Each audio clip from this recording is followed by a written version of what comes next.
I'm going to solve one more absolute value inequality before we leave chapter 2.6 in Algebra 1. And this one seems to have a bunch of steps.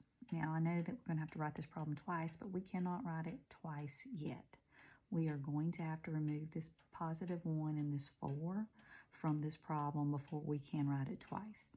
Now, the opposite operation of add 1 is to subtract 1.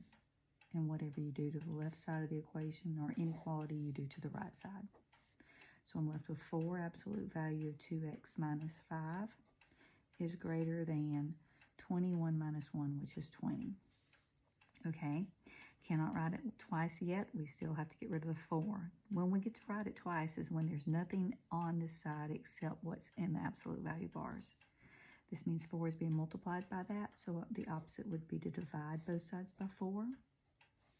And those 4's will now cancel, become a 1. And we're left with absolute value of 2x minus 5 is greater than 20 divided by 4, which is 5. Now, and only now, can I write this problem twice. We have 2x minus 5 is greater than 5, no bars, just like it is. And then I'm going to write an or. And then 2x minus 5.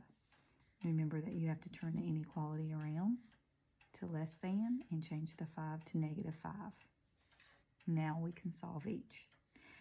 We get rid of constants. Our job is to get this x alone, so I need to get rid of the negative 5 and the 2, and we get rid of constants before coefficients. So let's add 5 to both sides.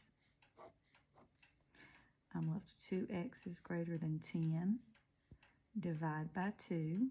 The opposite of multiply is divide. So x is greater than 5. All right, so that's one of them. Now add 5 to both sides. This side does cancel out, but I do need to put a 0 down. I need something on that right side, and even though it cancels out, I need to put a 0 down. So I have 2x is less than 0.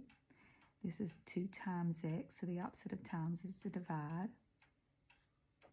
So 2 divided by 2 is 1x is less than 0. So my two answers are 0 and 5, but let's look and see what the graph looks like with that. We always want to graph it to see what we're looking at. Smaller number will be on the left and the larger number on the right. X is greater than 5, so that's an open circle. It's greater than 5, so it's not going to include 5. It's going to be any number bigger than 5, like 6, 7, and 8. Shade that direction. X is less than 0, another open circle. It doesn't include the 0, but it includes any numbers less than 0, like negative 1, negative 2, negative 3.